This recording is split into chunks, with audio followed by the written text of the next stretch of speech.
Have you ever wondered why a single thought can ruin a whole day? Have you ever felt trapped inside a story your mind created? Have you ever asked yourself, why is my mind so loud? Hello friends, and welcome back to Son.Mindfulness. I'm grateful you're here with me today. Please stay with me until the end of this video. We are about to explore something quietly life-changing. Many people today feel overwhelmed by their own thoughts. They replay old conversations. They worry about things that never happen. They feel tired even when nothing is wrong. Does this sound familiar to you? Have you felt this weight in your own life? For so many, the mind has become a storm without rest. And yet we rarely stop to ask why this happens. We rarely ask what freedom might feel like. We rarely ask if there is another way to live. This video will offer a gentle answer. It will show you a new relationship with your thoughts. It will help you see how freedom begins inside the mind, and it will guide you toward a quieter, more peaceful inner life. A life where clarity replaces confusion. A life where stillness becomes possible again. If you are new to this channel, welcome to Son.Mindfulness. This is a space for wisdom, reflection, and gentle companionship. We explore the mind with kindness, not judgment. We honor your life experience. We walk this path together, step by step. If these teachings support you, please subscribe to Son.Mindfulness. Your presence helps this community grow. Your support allows these teachings to reach others who may need them. May you be healthy. May you be peaceful. May you be happy. May good fortune walk beside you. Now let me take you deeper into this journey. Let me show you how thoughts truly work. Let me show you why they hurt us. And let me show you the quiet freedom waiting beneath them. Are you ready to continue? Then come with me. The heart of the teaching begins now. Part 1. Thoughts have power only because we identify with them. My dear friends, as you sit with me today, I want to invite you into a simple reflection. Have you ever noticed how just one single thought can shift the entire weather of your heart? Not an event, not a disaster, not even a real problem, just a thought passing through the mind. Maybe someone said something unkind years ago, and suddenly, one quiet afternoon, that same sentence reappears in your memory. And before you know it, the peace you felt just moments earlier begins to crumble. Your shoulders tighten, your breath shortens, your mood sinks, and nothing new has happened. Only a thought has slipped in. I've sat with many people in the last 50 years. Retirees, widows, veterans, mothers, businessmen, and they all describe this same experience. They say, "Sir, it's like I'm living inside my own head more than I'm living in the real world." And I always smile gently because the Buddha spoke about this long before any of us were born. The problem is not that the mind produces thoughts. That is simply what the mind does, just as a tree produces leaves. The suffering comes when we cling to a thought and say, "This is me, this is my truth." A thought arises, perhaps, "I'm not good enough." And instead of recognizing it as a passing event in consciousness, we wear it like a name tag. In Buddhist teaching, this is called Sakkaya Ditthi, the view that mistakes what is happening inside the mind for who we truly are. It is the moment when a simple mental whisper becomes an identity, and once we become the thought, we lose our freedom. I remember an elderly gentleman who came to the temple many years ago. He had lived his whole life believing he was a failure because of one harsh sentence his father said when he was 14. Just one sentence, but he revisited it for decades. He didn't realize the thought was not the truth, it was just an echo he kept choosing to believe. When the Buddha spoke of liberation, he wasn't talking about escaping the world. He was talking about escaping this very mistake. This confusion between what the mind produces and who we are. Because when we identify with every thought, we are like a leaf blown in the wind. Wherever the mind goes, we go too. But imagine this instead. What if a thought could appear in your mind, and you didn't immediately claim it? What if you could see it the way you hear a sound, present for a moment, then gone? The truth is, thoughts only have the power we give them. The moment we recognize, a thought is here, instead of this is me, a small space opens. And in that space, suffering loses its grip. So the invitation of this first teaching is very gentle. Notice your thoughts, but do not become them. Let the mind think as it will, but do not surrender your identity to every phrase it throws at you. You are the awareness behind the thought, not the thought itself. And when you begin to see this clearly, even for one breath, you will feel something quietly beautiful, the beginning of inner freedom. Part 2. The mind's tendency to proliferate thoughts. My dear friends, as we continue this journey together, I want to speak about something every one of us knows intimately. The way the mind can take one small thought and spin it into an entire universe. In this modern world, our minds have more stimulation than at any other time in human history. Every ping of a phone, every headline, every comparison we make on social media becomes a seed. And the mind, so quick, so restless, takes that seed and begins to build. Have you noticed this in your own life? You check one small message, and suddenly your mind is replaying a conversation you had 3 years ago. You see someone post a happy picture, and without meaning to, you begin comparing your life with theirs. Someone says a harmless comment, and hours later your mind is still rewriting the moment, imagining hidden motives, rehearsing the perfect comeback. The Buddha had a word for this, papanka. It means mental proliferation, but not simply ordinary thinking. It is thinking that has been hijacked by craving, attachment, fear, ego, and distorted perception. It is the mind spinning stories that grow larger and larger, even when the original stimulus was tiny or insignificant. I once met a woman in her 70s who told me, "Thai, my mind doesn't speak, it argues." She had spent decades reliving old hurts, constructing explanations for why people acted the way they did, and imagining future scenarios that left her anxious before anything even happened. And she said something so honest it stayed with me. "It's exhausting to be in my own head." Maybe you felt that too. Maybe your mind has a habit of taking a small worry and stretching it into a long night of insomnia. Maybe a comment from a coworker becomes the foundation for a whole imaginary drama. Or maybe silence itself becomes the stage where your mind performs 1,000 unnecessary stories. Science today calls this rumination, and psychologists say it's one of the strongest predictors of anxiety and depression. But long before any research existed, the Buddha saw the same pattern. He observed how the untrained mind multiplies thoughts the way a fire spreads when fed dry grass. One spark becomes a blaze. One thought becomes a storm. And the tragedy is this: while the mind is busy spinning these stories, we miss the life happening right in front of us. A warm cup of tea sits untouched. The evening sun slips behind the trees. A loved one speaks, but we hear only fragments. Because the mind is somewhere else, lost in its own imaginings. When papanka takes over, we are not living. We are reacting, we are comparing, anticipating, defending, regretting. And none of this brings peace. It brings tension in the body, tightness in the chest, and a heaviness that settles over the heart. So I invite you to reflect gently. Is your mind creating more suffering than your life actually contains?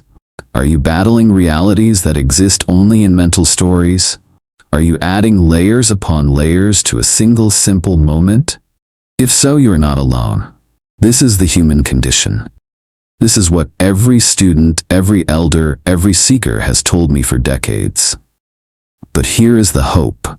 Once we learn to recognize papanka, we can learn to loosen its grip. We can notice when the mind begins to run, and we can choose not to follow. Like seeing a storm forming on the horizon, we can take shelter in awareness. And slowly, gently, the mind learns something new. That peace does not come from controlling every thought, but from refusing to be swept away by them.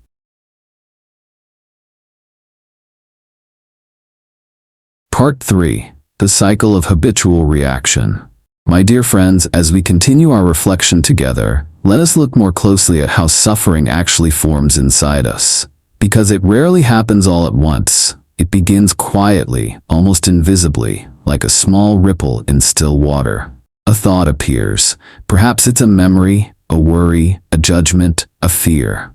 And instead of simply seeing it as a momentary movement of the mind, we step into it. We become it. The mind whispers, something is wrong, and suddenly we are wrong. A memory arises, and suddenly we are living inside it, as if it were happening now. And once we identify with the thought, the next step happens automatically. We react.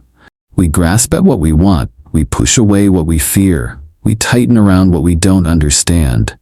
And from that reaction, new thoughts arise, thoughts shaped by the emotion we just created. It is like a wheel that keeps turning.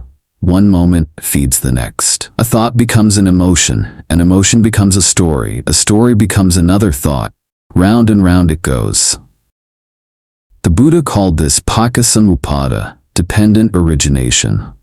Most people hear this teaching and think it refers only to rebirth or the vast cosmic cycle of existence. But the Buddha also meant something intimate, immediate, happening inside us every single day. He taught that suffering arises because each mental event conditions the next one. Nothing appears independently. Every moment leans on the moment before it.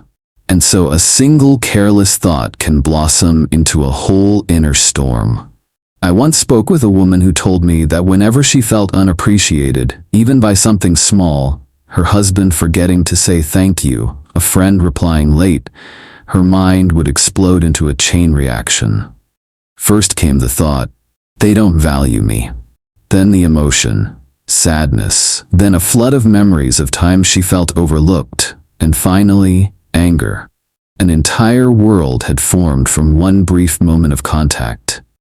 This is dependent origination. It is not abstract philosophy, it is the architecture of our suffering. It shows us that nothing we feel stands alone. Everything is connected, like links in a chain. If we look closely, we begin to see the pattern. A sound, a sight, a thought touches the mind. That contact creates a feeling, pleasant, unpleasant, or neutral. From the feeling arises craving, the desire to hold on or push away. From craving comes clinging, and from clinging, the birth of a whole identity. And once that identity forms, we defend it, fear for it, suffer with it. This is how a thought that lasted 2 seconds can color our entire day. This is how one moment of worry becomes an afternoon of anxiety. This is how one memory becomes a lifelong wound. But let me offer you something hopeful. If suffering arises from a chain of causes, then freedom arises the same way. If we can see even one link in the chain clearly, just one, we can interrupt the pattern. We can pause. We can breathe. We can see the thought without becoming it, feel the emotion without feeding it, experience contact without collapsing into reaction. In that moment, the chain loosens, the wheel slows. The whole inner storm begins to calm. So I invite you, gently and with compassion. The next time a strong thought arises, watch the chain. See how the mind wants to grasp it and spin it. Just notice. That noticing, simple, bare, quiet, is the beginning of breaking the ancient cycle of suffering. And within that small silence, freedom begins to bloom. Part 4. The Path Out, Mindfulness and Observation. My dear friends, now that we've seen how easily the mind becomes tangled in its own reactions, let us turn toward the path out, because the Buddha never described a problem without also offering a way to walk toward freedom. And that way, he said, begins with mindfulness. Not the trendy, diluted mindfulness we see so often today, but the deep and ancient practice found in the Satipatthana Sutta, the 4 foundations of mindfulness. Among these foundations, the Buddha emphasized one that many people overlook: cittanupassana, the observation of the mind itself. This means learning to watch the mind the way you would watch a river. Not trying to stop it, not trying to change its direction, simply observing its flow. In this practice, we begin shifting our language from "I am angry" to "the mind has anger." It may seem like a small change, but this small shift contains an entire universe of liberation. When you say "I am angry," the emotion merges with your identity. It fills the whole space of who you believe yourself to be. But when you say "the mind has anger," something remarkable happens. You create a little distance. You step back just enough to see that the anger is there, and you are here. The thought or emotion is no longer the entirety of your being. I remember a man in his 60s who came to a retreat many years ago. He had lived a life of quick reactions. Anger that rose before he could stop it. Words that escaped before he could think. One morning after a meditation session, he came to me with tears in his eyes. He said, "Thai, for the first time in my life, I saw anger arise before it became my anger. Just for one breath, I wasn't inside it." And he looked both astonished and relieved. That tiny moment changed him. Because once you see the mind clearly, even for a second, you realize that you don't have to be pulled into every storm it creates. Modern neuroscience supports this ancient truth. Studies show that the moment we observe an emotion, not suppress it, not deny it, just observe it, activity in the emotional centers of the brain decreases. Awareness itself begins to soothe the mind. It's as if the mind says, "Ah, someone is home." This is why the Buddha emphasized that thoughts are just mental events. They arise, they linger for a moment, and they pass. Just as clouds drift across the sky, thoughts drift across the mind. But because we lack awareness, we chase them, fear them, cling to them, or become lost inside them. When we see a thought as simply a thought, not a command, not a truth, not a self, it begins to lose its power. A thought that once seemed heavy and convincing becomes light, almost transparent. It floats where before it pressed down on us. Imagine standing at the edge of a river. The water moves steadily, carrying leaves and twigs downstream. You do not jump in to chase the leaves. You simply watch them pass. In the same way, mindfulness allows us to stand on the riverbank of our own mind. Thoughts appear, drift by, and dissolve, all without dragging us into their current. And in the space created by this observation, this gentle, spacious seeing, freedom begins. Freedom from reaction, freedom from identification, freedom from the old patterns that once governed our lives. So I invite you, the next time a strong emotion arises, to pause for just one breath and say quietly inside, "The mind has anger. The mind has fear. The mind has worry." In that moment, you will feel something shift. The chains loosen, the heart softens, and a doorway begins to open, one that leads directly toward peace. Part 5. Seeing thoughts as impermanent, unsatisfactory, and not self. My dear friends, as we continue walking together on this gentle path of understanding, the Buddha invites us into a profound and quiet investigation of the mind. He asks us not to believe anything blindly, not even his teachings, but to look directly at our own experience. And when we do, we begin to notice 3 universal characteristics that apply to every thought that arises. The first is impermanence, or anicca. Every thought that appears in the mind, even the ones that feel heavy and stubborn, eventually dissolves. You may have noticed this during moments of strong emotion, a burst of irritation, a wave of sadness, a sudden flash of joy. In the moment, the feeling seems overwhelming, almost permanent. But if you stay with it, if you breathe gently and observe, you will see the edges soften. The intensity fades, the mind becomes quiet again. Thoughts are like visitors. They knock, they enter, they stay a moment, and they leave. I once sat with a woman who had spent her whole life battling anxious thoughts. She told me, "Sir, when panic comes, it feels like it will never leave." So I asked her to sit with me and simply watch a single thought as it unfolded. At first she trembled, but then slowly she whispered, "It's disappearing. It's actually disappearing." And in that moment, she discovered something the Buddha taught 2,600 years ago. No thought lasts forever. Impermanence is not a concept, it is the nature of mind itself. The second characteristic is unsatisfactoriness, or dukkha. This doesn't mean thoughts are inherently painful. Rather, suffering arises from how we relate to them. When a pleasant thought appears, we cling to it, hoping it will stay just a little longer. When an unpleasant thought appears, we push it away, wishing it had never come. And both reactions create discomfort. It is the clinging and the resisting, not the thought itself, that tightens the heart.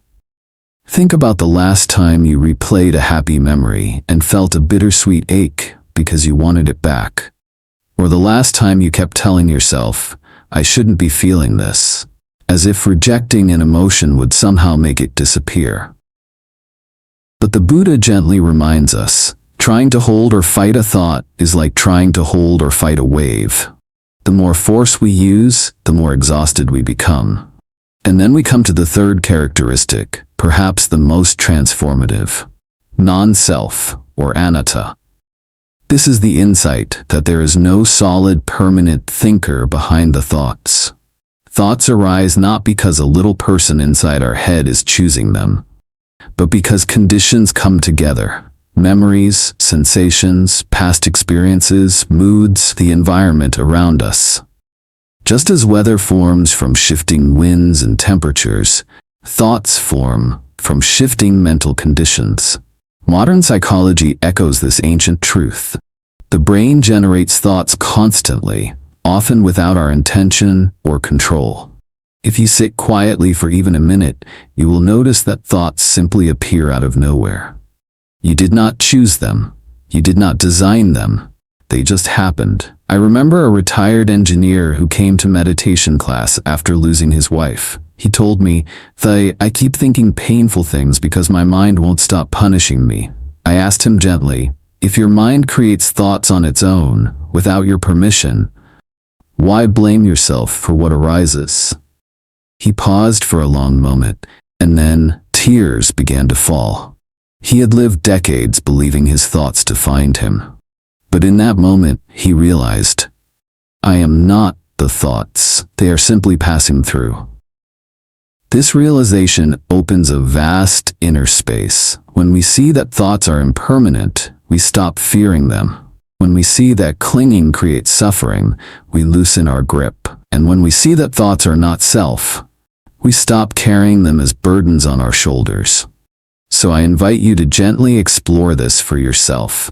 The next time a thought arises, ask, where did it come from? What happens if I don't hold it? How long before it changes? As you look, you may begin to sense a quiet, compassionate truth.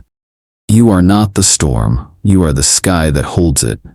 And everything that arises within that sky also passes.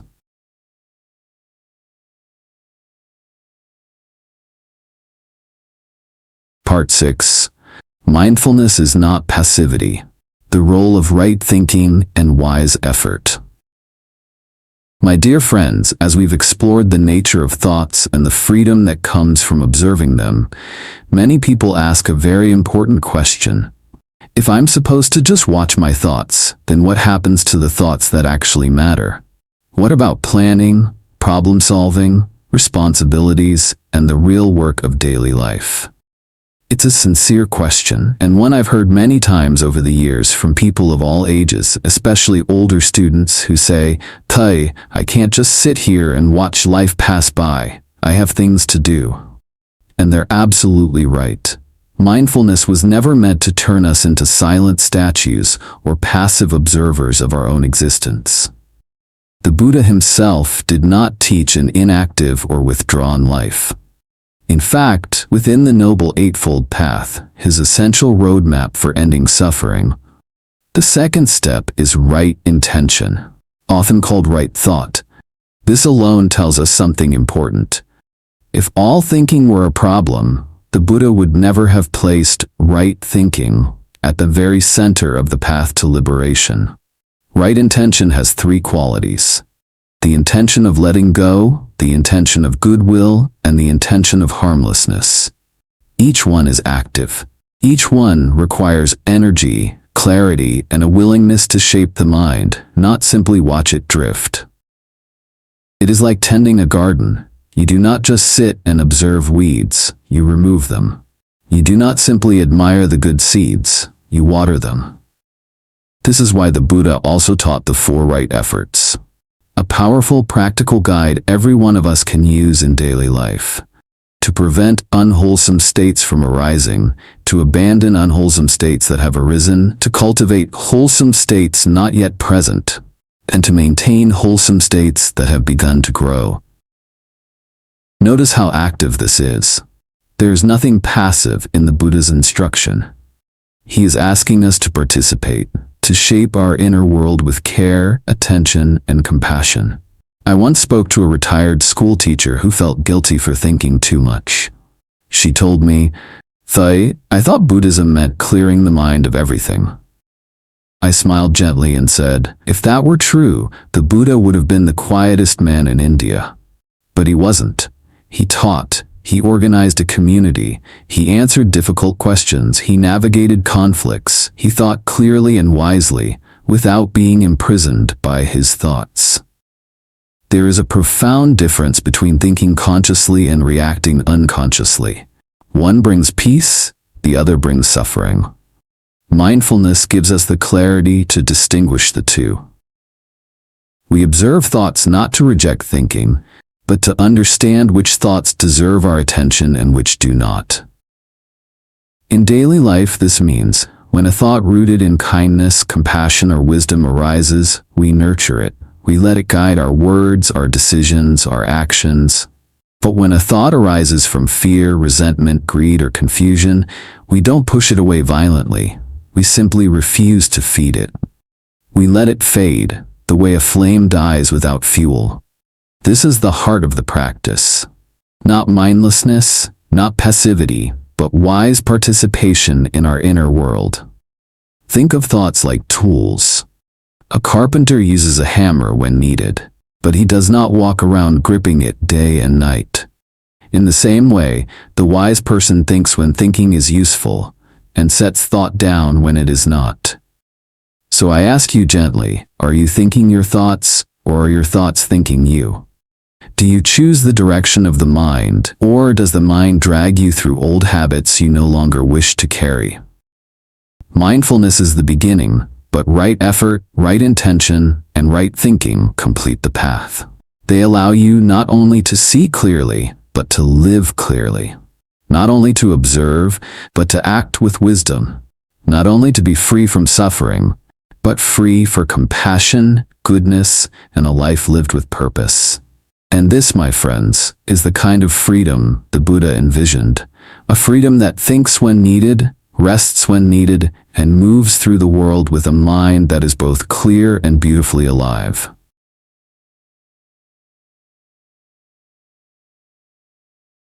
Part 7. Practical Application in Daily Life. My dear friends, now that we've walked together through the foundations of mindfulness and the nature of thought, let us bring the teaching down from the meditation cushion into the gentle, complicated landscape of everyday life. Because insight, no matter how beautiful, is only truly alive when it can be lived. In formal meditation practice, the instruction is simple. Sit quietly. Notice a thought when it arises. Do not chase it. Do not fight it. Do not weave a story around it. Just observe it appear, stay for a moment, and dissolve.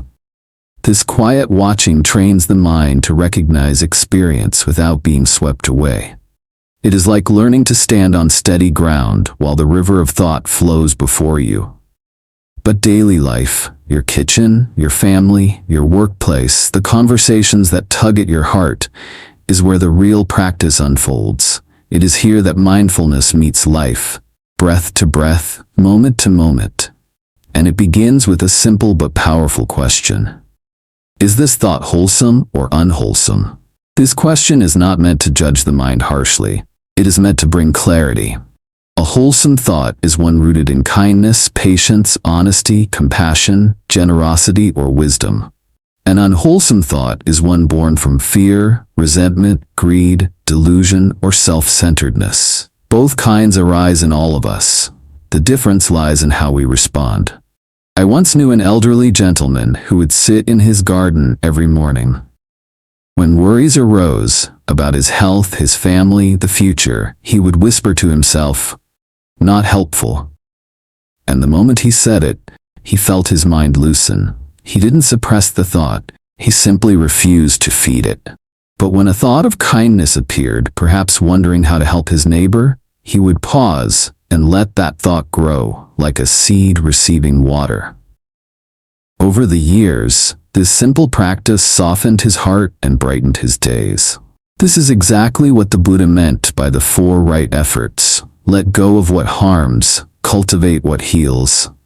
But how do we do this practically? When an unwholesome thought arises, let's say anger, you do not need to shout it away.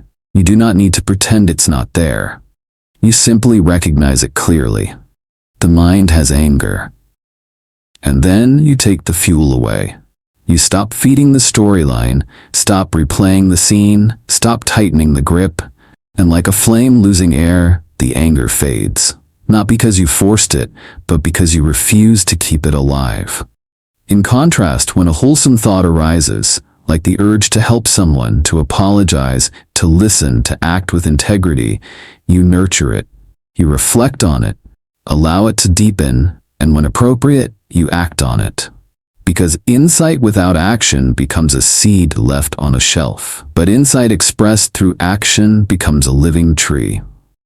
A woman once told me that every morning before reaching for her phone, she asks herself, "What is one wholesome thing I can do today?" Some days the answer is simple. Send a kind message. Walk slowly, listen deeply. Other days it is harder. Forgive someone, speak the truth, let go of pride. But by asking this single question, she began shaping her life with intention instead of habit. This is the whole purpose of practice, not to empty the mind into silence, but to clarify it so that your actions emerge from wisdom rather than confusion. Mindfulness is not escape. It is engagement with clarity. It is the courage to pause, to see, and then to choose. So let me offer you this gentle invitation. Throughout your day, pause for just one breath whenever you notice the mind becoming busy. Ask yourself tenderly, is this thought leading me toward peace or away from it? Does this thought help me become the person I truly wish to be? And as you continue to practice in this simple way, you may notice something beautiful. Your thoughts begin to lose their ability to push and pull you. You walk with more steadiness. You speak with more compassion. You act with more wisdom. This is the fruit of mindfulness lived. Not a silent mind, but a free one. Not an empty life, but a life guided by clarity, honesty, and the quiet strength of a heart that knows its way. Part 8. What true freedom looks like. My dear friends, as we arrive at the final part of our journey together, let us pause and look gently into a question that sits at the heart of all spiritual practice. What does true freedom actually look like? Not the freedom that comes from retirement or an empty calendar. Not the freedom of escaping responsibilities or escaping the world, but the freedom the Buddha pointed to. The freedom that arises from within the mind and heart. Many people believe that freedom means quieting the mind until no thoughts appear. But thoughts are not the enemy. Just as the lungs breathe and the heart beats, the mind thinks. It produces thoughts because that is its nature. So the goal is not to silence the mind forever, but to transform our relationship with thought itself. True freedom is the ability to think when thinking is needed, and to rest when thinking is not. It is the quiet mastery of knowing when to engage and when to release, when to analyze, and when to let the moment simply be. I once spoke with a grandmother in her 70s who told me, "I used to believe enlightenment meant having no thoughts at all. But now I understand it means not being dragged by my thoughts." She had spent decades worrying about her children, her husband's health, her finances, the mistakes of her youth, but through practice she discovered something remarkable. She did not have to follow every thought the mind produced. When a worry arose, instead of gripping it tightly, she could say inwardly, "Ah, I see you," and let it drift like a bird across the sky. The sky doesn't hold on to the bird simply passes through. This is freedom. Not the absence of storms, but the knowledge that the storms cannot shake the ground beneath you. Not the absence of thought, but understanding deeply that thoughts do not define who you are. A wise mind becomes like a skilled musician, knowing exactly when to let the music play and when to let silence fill the room. Both have their place, both are needed, and both can be beautiful when held with awareness. When the mind is clear, compassion arises by itself, not forced, not manufactured, but as a natural expression of a heart no longer burdened by confusion. Awareness becomes steady, not like a rigid guard tower, but like a warm presence that gently fills each moment. You begin to walk through life with a softness that others can feel before you even speak. Stillness becomes as meaningful as action. You no longer measure your days by how much you accomplished, but by how fully you lived, how deeply you were present, how kindly you met the world. One of my students once said, "I finally realized peace isn't something you chase, it's something you stop running away from." How true that is. Freedom is not about controlling the mind, it is about no longer being controlled by the mind. Imagine a day where thoughts arise like passing clouds, appearing, shifting, dissolving, while your awareness remains open, steady, untroubled. Imagine a mind that knows when to think and when to rest. Imagine a heart that moves through the world with compassion, not from effort but from clarity. This is the freedom the Buddha pointed to. A freedom not limited by age, circumstance, or conditions. A freedom already within you, waiting like a quiet friend for you to notice it. And as you walk this path sincerely, breath by breath, thought by thought, you may discover something truly beautiful. You have always been free. You simply needed to remember.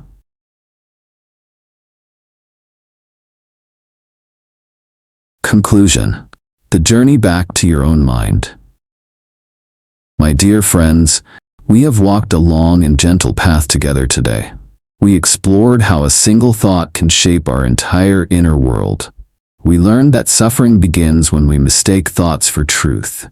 We saw how the mind multiplies stories and carries us into worry and regret. We discovered the chain of reaction that keeps us trapped. We learned how mindfulness opens a small but powerful space. We learned to see thoughts as impermanent, unsatisfactory, and not self. We learned that freedom comes not from silence, but from wisdom. We learned how to act with clarity in daily life. And finally, we saw the shape of true inner freedom. Take a breath with me. Let the silence settle in your chest. Ask yourself softly, what touched my heart today? What thought did I see more clearly? What new freedom did I recognize? Every insight you felt today is a seed, and every seed needs care. Will you water it this week? Will you pause when a painful thought arises? Will you gently ask, is this thought wholesome? Will you practice letting go of the ones that hurt you? What will happen if you try it for just one day? Many of you watching are in the second half of life. You have weathered storms, you have held families together, you have survived losses, you have learned resilience. So let me ask you, what new peace are you ready to welcome now? What old burden are you ready to release? I would love to hear your reflections in the comments. It takes courage to look at your own mind. It takes tenderness to sit with old habits. And it takes wisdom to say, I am ready to live more gently now. If you reach the end of this teaching, you already carry that wisdom. You already hold the strength needed to walk with awareness. Today, you have taken a real step toward freedom. You should feel proud of that. As you continue your week, try one small practice. When a thought appears, pause. Say quietly, "The mind has this thought." Feel the space that opens. Feel the ease that follows. What changes for you when you do this? Share your experience with our community. Your voice may help someone else find peace. Thank you, truly, for spending this time with me. Thank you for your presence, your patience, and your open heart. If this teaching supported you, please subscribe to Son.Mindfulness. Your support helps this community grow, and it allows these teachings to reach others who may need them. I invite you to share your thoughts below. What resonated with you? What will you carry into tomorrow? Your reflections mean more than you know. May you be healthy. May you be safe. May you be peaceful. May your days be filled with kindness, and may life continue to open its quiet blessings before you. Thank you, dear friends. Until we meet again.